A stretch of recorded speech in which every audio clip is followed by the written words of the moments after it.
Оған қоса, мысалы, Серикбол Қондыбай Қорқытты Аполлонмен салыстырды. Аполлон ол көне гректердің құдайы.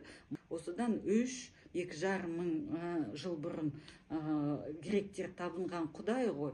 Аполлон ол өнер құдайы. Сонымен Серикбол оларды салыстырғанда 10 ұқсастық табады. Өйткені, мысалы, Аполлон ұшады, аспанмен ұшады екен, колесница, көлікте.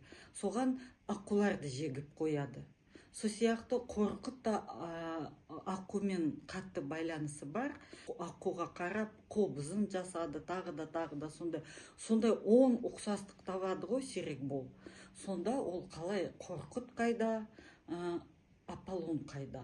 Бірақ бір үлкен сондай көнеден келе жатқан, сонау көне Мысырға, көне гректермен байланысы бар бейне. Сол жайында